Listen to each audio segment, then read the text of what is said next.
أعوذ بالله من الشيطان الرجيم ونزعنا ما في صدورهم من غل تجري من تحتهم الأنهار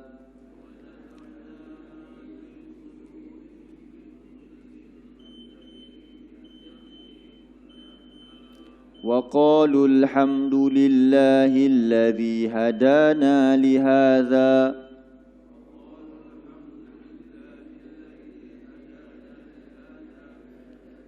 وما كنا لنهتدي لولا أن هدانا الله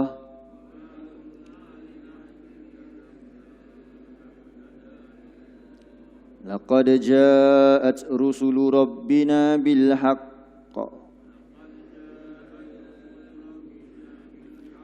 ونودوا أن تلكم الجنة أورثتموها بما كنتم تعملون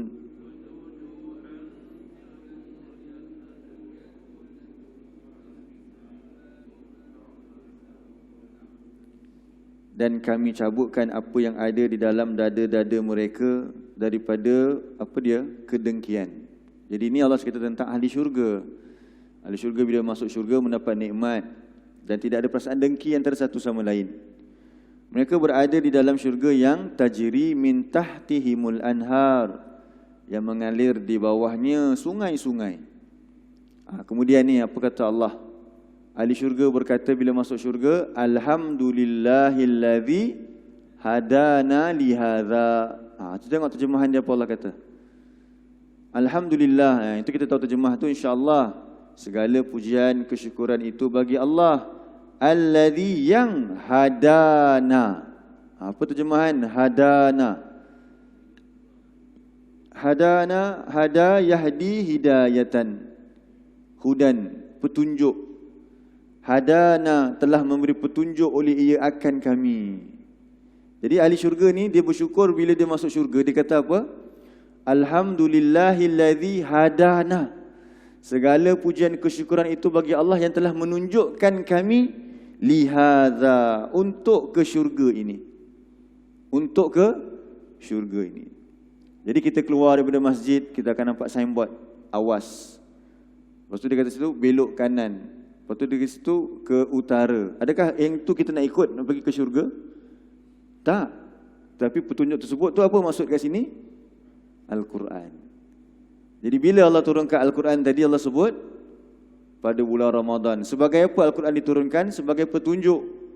Dan petunjuk itu nak bawa kita pergi mana? Pergi syurga. Jadi ini Quran ni nak bawa kita pergi ke syurga. Kitab yang 604 muka surat ini. Dibandingkan dengan kitab-kitab yang kita belajar di sekolah sampai universiti, mana banyak lagi? Oh, jauh lebih banyak. Tapi semua tu untuk dapatkan nak olah kehidupan dunia ini. Tapi untuk pergi ke syurga tidak tebal mana pun. Ini sahaja yang perlu kita belajar, berikan tumpuan. Daripada bila kita kena start belajar, tadi kita dah sebut dah. Sebelum balik lagi dah start belajar. Supaya bila umur 15 tahun, dia boleh dipanggil sebagai orang yang bertakwa, kan? Jadi Al-Quran lah menyebabkan ahli syurga ni gembira kerana apa? Kerana Allah beri petunjuk kepada kami. Wa ma kunna linahtadiya laula an hadanallah. Dah tentu kami tak akan dapat petunjuk ni kalau Allah tak bagi petunjuk kepada kami. Jadi cuba bayangkan, Allah tak bagi petunjuk ke? Ada tak orang nanti akan bagi alasan di hadapan Allah yang dia tak tahu pun kena masuk syurga? Bila dia dicampakkan ke dalam neraka, penjaga neraka tanya dia, kenapa kamu dicampakkan ke dalam neraka? Tidak ada ke orang yang memberi peringatan kepada kamu? Tak ada. Adakah jawapan begitu? Mereka kata, bala, ada. Tapi kami yang mendustakannya. Jadi Al-Quran dah diturunkan dah. Kemudian pula Allah dah jadikan satu bulan supaya kita nampak mood tu mood Ramadan. Mood tu mood Quran. Iaitu apa dia? Bulan puasa tu, bulan Ramadan tersebut. So berapa tahun dah kita menemui bulan yang dinamakan sebagai bulan Al-Quran ini? Kita kata bulan Al-Quran lah. Puasa bulan Ramadan tidak boleh dipisahkan dengan Al-Quran, menyebabkan dia menjadi bulan Al-Quran sebenarnya. Tadi bila Allah kata diturunkan Al-Quran pada bulan Ramadan, Ramadan ada 29 hari ataupun 30 hari. Di antara 29 atau 30 hari itu, bila sebenarnya Al-Quran itu diturunkan? Secara spesifiknya bila? Secara spesifiknya yang Allah sebut dalam Quran ialah, cuba tengok dulu dalam surah 97. Surah 97. Ayat 1.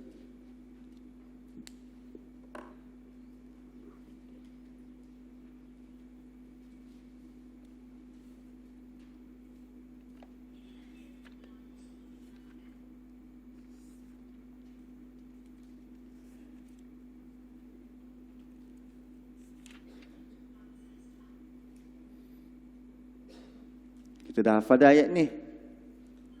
Apa dia? Inna anzalnahu fi lailatul qadar. Inna anzalnahu fi lailatul qadar. Sesungguhnya kami telah turunkannya, iaitu Al-Quran itu, pada malam Al-Qadar. Jadi sekali lagi kita tanya, bulan Ramadan diturunkan Al-Quran. Tapi di antara bulan Ramadan tersebut, bila diturunkan Al-Quran? Di siang hari, pada hari pertama Ramadan ke? Tidak, jawapannya ialah pada malam Al-Qadar. Malam tu Lailah bahasa Arab. Jadi tak perlulah kita sebut malam Lailatul Qadar, kan? Kadang kita sebut dua kali, taklah salah. Cumanya yang tepat sebutannya macam mana? Malam Al-Qadar ataupun Lailatul Qadar. Kadang kita sebut apa? Nak minta roti butter bread. Roti, lepas tu butter, lepas tu bread lagi. Macam itulah lebih kurang. Malam Lailatul Qadar, malam Al-Qadar. Bila malam Al-Qadar itu ialah diturunkan Al-Quran. Nabi kata cari malam Al-Qadar bila? 10 malam yang terakhir. Jadi yang diturunkan Al-Quran yang dimaksudkan ini ialah 10 malam yang terakhir. Yang kita tahu tak bila secara spesifik? Oh, tidak tahu. Tidak tahu. Jadi kata Ibn Abbas, Al-Quran ini turun daripada Lauh Mahfuz sekaligus ke langit bumi pada malam Al-Qadar. Bila berlaku tu, wallahu alam, tidak tahu. Itu dimasukkan. Dan malam Al-Qadar itu pula disebutkan malam Al-Qadar kerana penurunan Al-Quran tadi, ia berlaku pada bulan yang dinamakan bulan Ramadan. Jadi macam kita di Malaysia kan, pada bulan Ogos, pada bulan Ogos kita sebut negara kita sebagai bulan apa? Mood dia bulan apa? Bulan kemerdekaan. Kenapa disebut sebagai bulan kemerdekaan pada bulan Ramadan? Kerana pada tanggal 31 Ogos kita menyambut atau kita mengisytiharkan kemerdekaan, menjadikan bulan tersebut bulan kemerdekaan. Al-Quran turun pada malam Al-Qadar, menjadikan bulan tersebut bulan Al-Quran. Masuk je 1 Ogos, dah mula dah cikgu pasang bendera di sekolah-sekolah. Minggu pertama pada bulan Ogos, cikgu pasangkan tayangan cerita bukan Lieutenant iyalah Sarjan Hasan Lieutenant Bukit Kepong kan, selalunya Bukit Kepong. Kenapa kena dibuat tayangan Bukit Kepong? Mood ataupun mood ketika itu ialah mood kemerdekaan. Jadi bila masuk Ramadan, mood kita apa dia sekarang? Al-Quran. Dan ingat, Al-Quran itu bukan semata-mata Al-Quran, tapi ialah sebuah kitab yang nak diberikan petunjuk bagi orang yang nak mengikutnya. Jadi macam mana nak dapatkan petunjuk itu dengan secara yang lebih mudah? Dia kena ada satu program yang intensif. Betul kan? Cara dia macam mana program tersebut? Allah kata puasa. Cuba buka balik surah 2 185 tadi. Surah 2 185 tadi.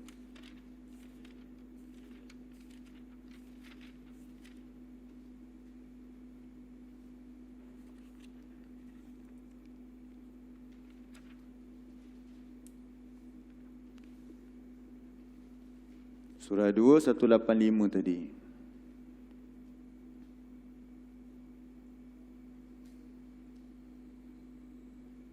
Kan Allah kata tadi Quran itu adalah petunjuk. Kita tengoklah dalil petunjuk. Iaitu apa dia maksud petunjuk tadi? Nak bawa kita pergi ke syurga. Kata ahli syurga apa tadi? Wa ma kunna linahtadiya laula an hadanallah. Dan tentu kami takkan dapat petunjuk kalau Allah tak bagi petunjuk pada kami. Jadi ada satu bulan yang kita akan sibuk dengan Al-Quran. Yang ini antara punca kepada kenapa kita masuk ke syurga nanti.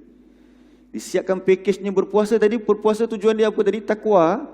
Untuk pelihara kita daripada neraka. Tapi dia perlu disertakan sekali dengan Quran. Dia bukan terpisah. Sebab tu dipilih bulan tersebut bulan Al-Quran. Al-Quran juga adalah petunjuk bagi orang bertakwa. Puasa juga adalah takwa kepada orang yang nak bertakwa. Jadi dia perlu digabungkan kedua-duanya. Sebab tu kata Allah apa dia? Ayat yang faman syahida minkumus syahara. Cuba tengok tu. Maka kata Allah, barang siapa yang melihat di antara kamu asy-syahra, bulan Ramadan. Jadi zaman dulu memang perlukan saksi lah, yang menyaksikan anak bulan. Dan saksi itu kalau ini dalam fiqh lah boleh bincangkan. Dia bukan saksi macam saksi yang perlukan 2 orang. Cukup seorang. Dan saksi itu bukannya mesti lelaki dan sebagainya, ada perbincangan. Tapi sekarang ini pemerintah kita isytiharkanlah terus. Zaman dah mudah hari ini, lagi mudah kita nak berpuasa. Tak ada. Kalau dulu tahun 80-an ke mungkin 70-an bergaduh juga tu. Kan? Siapa ingat? Pernah tak lalui zaman kampung ni puasa? Yang sana tak nak puasa lagi. Syekh kata pemerintah macam-macam semua sebab sekarang tak, alhamdulillah ada perkembangan ilmu, kita pun berkembang ilmu tersebut, semua sepakat untuk Malaysia. Bahkan mungkin suatu hari nanti semua tu serumpun tu, Brunei sebagainya sekali senang. Kadang ada juga berselisih kan. Okey, tak apalah yang itu. Jadi kata Allah, siapa yang menyaksikan di antara kamu asy-syahra, bulan itu, iaitu apa dia? Masuknya bulan tersebut, falyasum. Jadi tengok sekali lagi Allah kata, maka siapa yang menyaksikan bulan tersebut, bulan apa? Ramadan. Bulan Ramadan bulan apa? Bulan Al-Quran. Seolah-olah macam mana nak masuk kan? Kira kamu nampak bulan Al-Quran, berpuasa. Jadi bila kamu nampak bulan Al-Quran, kamu berpuasa. Jadi berpuasa itu adalah satu sambutan kepada apa dia? Kepada Al-Quran tersebut. Kena tak? Memang sangat kenalah sebab Al-Quran tadi hudal lil muttaqin, petunjuk bagi orang-orang yang bertakwa. Puasa pula kata Allah la'allakum tattaqun, supaya kamu bertakwa. Jadi bila kamu nampak bulan, anak bulan, maka hendaklah kamu berpuasa. Bulan apa? Boleh tak bulan-bulan lain? Tak, bulan Ramadan.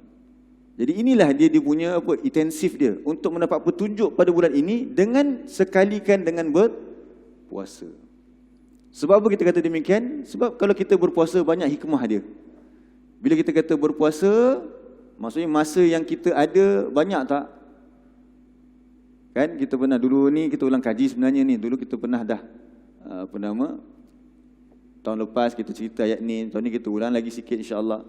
Bila kita berpuasa tuan-tuan, apa yang kita tak buat? Paling besar sekali dah tentulah makan dan minum. Berapa minit kita makan satu hari? Minit ke? Berapa masa yang kita peruntukkan untuk makan setiap hari? Cuba kira sarapan. Berapa minit sarapan? Dia beza juga tu Ustaz. Sebab apa beza? Waktu kerja lain sikit. Kan dah bersara dia ada santai lagi mungkinlah kot. Beza-beza. Yang relax sikit. Mungkinlah, wallahualam. Berapa minit kita nak ambil? Cuba kita kira. 15 minit boleh? Cepat lah tu kan? Kalau kat warung 5 minit cepat sangat tu. 15 minit tu paling cepat lah tu. Makan tengah hari setengah jam. Lepas tu minum petang 15 minit. 15 minit. Itu kalau biasalah. Kalau kat pejabat mungkin lebih sikit, nak turun office lagi setengah jam. Waktu makan tengah hari jalan jauh sikit kot, mungkin nak makan kat luar 1 jam. Kan? Kadang-kadang 2 jam lah peruntukkan masa untuk makan. Kadang-kadang sejam je. Bagi yang makan pukul 8, lepas tu tengah hari, lepas tu minum petang lah. Kita bayangkan kalau kita kira 2 jam kan waktu untuk kita makan. Jadi bulan Ramadan ada tak lagi waktu tersebut untuk makan? 2 jam tu kalau kita baca Quran sekaligus, berapa muka surat boleh habis? 2 jam. 1 juzuk lah. 2 juzuk. Datuk kata 2 juzuk. Kalau kita baca mungkin perlahan sikit, 1 juzuk. 1 juzuk boleh habis dalam masa 2 jam. Jadi bayangkan setiap hari kita peruntukkan 2 jam tadi untuk baca Quran. Habis satu Ramadan 30 juzuk. Kita mampu buat tak? Mampu. Cumanya itulah macam kita kata, kadang-kadang kita memilih apa dia? Untuk siang hari ni tidur. Sebab ustaz kata apa dia? Ustaz kata bulan Ramadan tidur pun dapat pahala. Jadi kita pilih tidur. Rugilah macam tu, kan? Tidur malam dah tidur dah. Jadi siang tu tidur sikit untuk kalulah, okeylah. Yang lain waktu tersebut kita gunakan untuk baca Al-Quran. So maksudnya apa dia? Bila kita baca Quran, tujuan dia untuk apa tadi? Tujuan baca Quran untuk apa tadi? Sekali lagi, tujuan baca Quran tadi untuk apa? Dapat apa? Dapat petunjuk, kan? Dapat petunjuk. Jadi petunjuk yang Allah turunkan ini dalam bahasa apa? Dalam bahasa Arab. Jadi macam ni, kita bayangkan. Saya dah tahu dah, setiap kali Ramadan, siang hari saya ada lebih kurang 2 jam. Tak apalah, mungkin bukan pakai 2 jam tu untuk seluruhnya baca Quran, tapi boleh sambung malam, kan? Apa poin dia adalah mesti boleh baca Quran juga dalam Ramadan. Sebab waktu makan dah tak perlu. Bahkan ibu-ibu dah tak payah masak. Waktu siang hari pergi pasar tu boleh kira kita pergi pasar, kan? Kalau Sabtu Ahad pergi pasar, berapa jam pergi pasar? Ambil masa dah. Balik nak mengemas lagi, barang-barang dapur tu nak masuk peti ais, ada nak kena basuh, ada yang balik sebelum masuk rumah siram pokok dulu. Semua tu masa. Tapi tak perlu kita buat semua tu pada bulan Ramadan. Ada sikit-sikit. Itu pun sekarang lagi mudah. Masjid-masjid surau buat apa? Iftar, kan? Boleh kata hampir semua masjid sekarang ada buat iftar. Jadi masak ramai-ramai. Kadang catering yang masak, kan? Jadi banyak ni masa kita untuk boleh peruntukkan untuk apa? Al-Quran. Tapi kena ingat, baca Quran itu tujuan dia untuk mendapat ni 3 ni. Apa tadi? Petunjuk, lagi penjelasan, lagi pembeza. Jadi kalau kita baca tengok Quran, Quran dalam bahasa apa? Okey, jadi orang yang cerdik dia akan buat apa? Aku nak baca Quran ni dalam Ramadan 30 juzuk. Tapi Quran tu turun dalam bahasa Arab. Tapi Allah kata itulah dia bahasa yang Allah pilih untuk menyampaikan petunjuk dia. Jadi apakah orang yang cerdik dia buat? Orang yang berfikir dia buat apa? Kalau nak masuk Ramadan, apakah persediaan yang dia nak buat untuk dia dapat petunjuk? Sebab dia nak baca Quran ni. Quran dalam bahasa Arab. Dia kata dia tak faham bahasa Arab. Jadi kena tahu juga apakah persediaan nak masuk Ramadan. Kita standby bahasa Arab. Bahasa Arab susah lah. Tapi cuba kita kenang balik. Dah berapa tahun kita berpuasa? Kan, katalah anak kita 10 tahun dah dia berpuasa. Setiap tahun dia berpuasa. Adakah kita standbykan dia? Sebab kita ingat kita puasa bukan seorang-seorang. Dengan siapa tadi? Keluarga kita juga, kan? Setiap kali anak kita masuk bulan Ramadan, dia nak cari apa juga sepatutnya? Kita nak halakan dia ke mana? Ke Al-Quran juga, kan? Ke kita je baca Quran, anak-anak tak payah, biar dia sekolah. Tak betul. Ingat tak masuk sekolah, kelas muzik pun cikgu tangguh, kan? Saya ingat lagi masuk sekolah rendah, kelas muzik yang recorder tu ditangguhkan. Betul cikgu, kan? Lepas tu buat apa? Cikgu suruh baca Quran. Maksudnya apa? Memang tak ada kelas muzik. Kadang-kadang, bukan kadang-kadang, memang pendidikan jasmani pun ditangguhkan juga. Sebab apa? Baca Quran dalam tu. Bukan tak buat apa-apa. Dia ada, disuruh berkumpul kat surau ke apa, nanti baca Quran. Jadi maksudnya apa? Anak-anak pun dihalakan ke mana ketika bulan Ramadan? Al-Quran. Tapi ingat, tujuan dia untuk baca sahaja ke? Tujuan baca Quran untuk dapat apa? Petunjuk. Jadi apa perancangan yang terbaik bagi kita untuk semua diri kita dan ahli keluarga kita untuk masuk bulan Ramadan? Sebelum daripada Ramadan, belajar bahasa Arab. Jadi kalau kita ikut kita punya time, kehidupan kita ni, kalau dah 10 tahun, setiap sebelum Ramadan itu kita belajar bahasa Arab 10 tahun, 10 tahun. Agak-agak selepas 10 tahun, macam mana penguasaan kita terhadap Al-Quran ini? Tinggi tak graf dia? Jadi masuk Ramadan, setiap kali masuk Ramadan, sepatutnya kita semakin meningkat kualiti kita. Tapi jangan kita buat macam mana? Masuk Ramadan tahun ini, sama macam Ramadan tahun lepas. Sedangkan tiap-tiap malam kita baca surah Al-Mulk, ayat yang kedua tu. Cuba tengok surah Al-Mulk ayat yang kedua, 67 ayat yang kedua.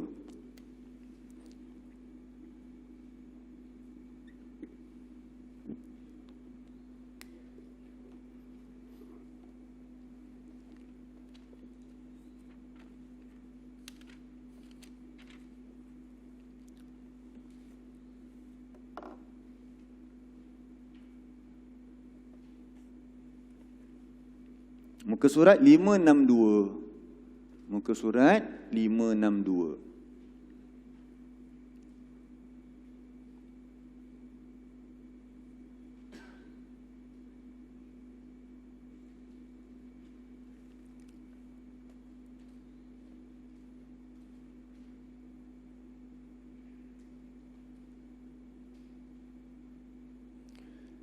A'udzu billahi minasy syaithanir rajim.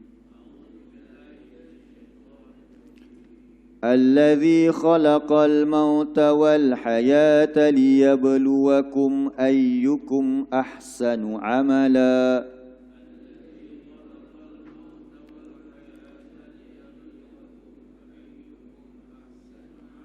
Wa huwal azizul ghafur. Cuba kita perhati betul-betul ayat ni. Allah kata apa dia? Allah lah Tuhan yang mencipta kematian dan kehidupan. Jadi kalau betul dah hidup kita ni dua, mesti tak dapat tidak akan mati. Jadi sebelum mati apa nak kena buat, Allah kata?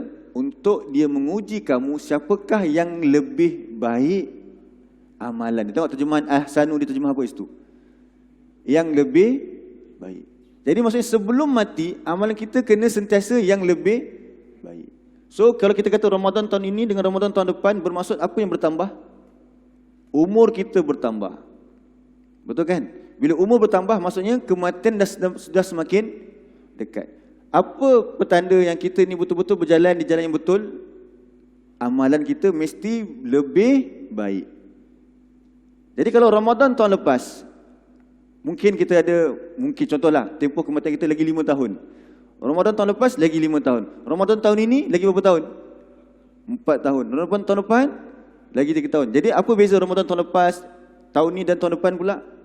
Mesti lebih baik. Sebab apa? Dia menuju kepada kematian.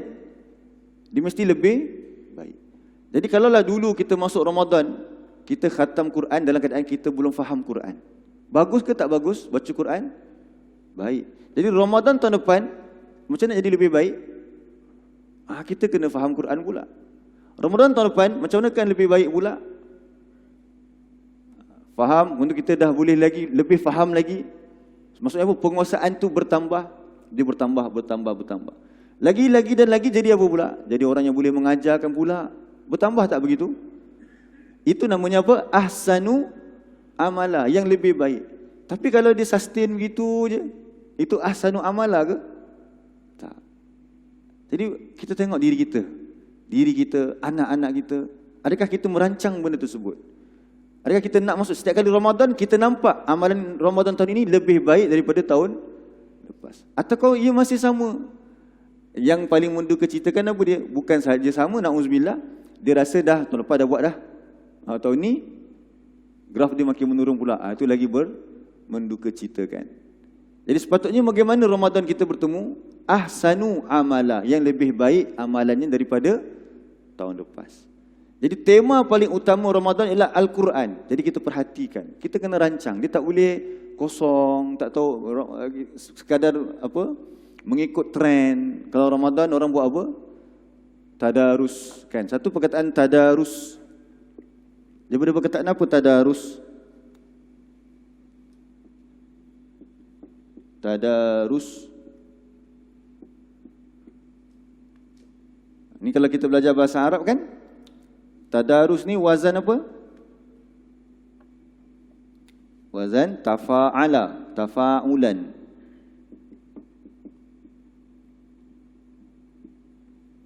Ru'wat dia ialah ni, dal, ra dengan sin. Darosa. Apa maksud darosa? Cikgu? Darosa maksudnya belajar.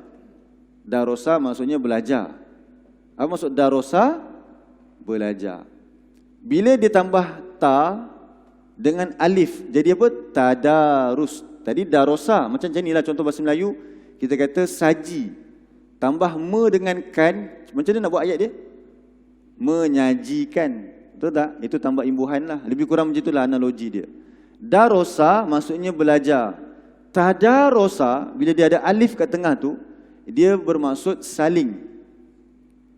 Saling, tambah saling, terjemahan dia. Jadi dia masuk tadarusa, dari perkataan belajar tambah saling. Apa dia? Saling belajar. So kata kunci dia sebenarnya adalah belajar. Bulan Ramadan kita buat program apa? Tadarus. Jadi program tersebut bukan program hanya baca dan khatam. Bukan. Sebab perkataan tadarus diambil dari perkataan apa tadi? Belajar. Jadi setiap kali kita tadarus, apa yang dapat? Tambah ilmu. Jadi tak ahsanu amala. Tapi kalau kita tadarus dengan khatam saja, tahun depan khatam saja, tak bertambah ilmu, maksudnya bertambah. Ada tak ahsanu amala di situ? Bukan tak bagus, tuan-tuan, jangan salah faham pula. Bukan tak baca Quran, khatam tu tak bagus, bukan. Kita nak kata apa dia? Ahsanu amala. Jadi setiap kali bulan Ramadan, kita akan dapat apa dia? Penambahan takwa. Tahun depan, tambah lagi takwa. Kalaulah sepanjang hidup kita, selagi kita belum mati, bertambah takwa, macam mana kesannya di akhirat nanti? Mesti kita akan dapat kedudukan yang sangat tinggi di sisi Allah. Sebab apa? Ada pertambahan. Jadi itu ahsanu amala. Setiap kali bulan Ramadan kita kena rancang. Tahun ini Ramadan aku nak buat apa? Bukan masuk begitu saja. Tak ada perancangan. Orang yang bijaksana ialah orang yang merancang. Al-kayyisu man dana nafsahu, kata Nabi. Orang yang bijaksana ialah orang yang menghitung diri dia. Sekali lagi cuba ikut saya. Al-kayyisu man dana nafsahu. Orang yang bijaksana ialah orang yang menghitung diri dia. Ni aku nak masuk Ramadan ni. Tahun lepas Ramadan aku dah alhamdulillah, aku ada guru yang mengajar aku tahsin, aku dah boleh baca dengan baik. Dulu mungkin pelat banyak, sekarang dah baik. Bagus tak? Oh, sudah bagus. So tahun ni aku nak masuk dalam keadaan apa dia? Aku nak baca satu surah ataupun seluruh Al-Quran ni dah kena aku faham. Jadi persediaan nak masuk Ramadan tahun depan, aku nak belajar bahasa Arab sungguh-sungguh. Itu namanya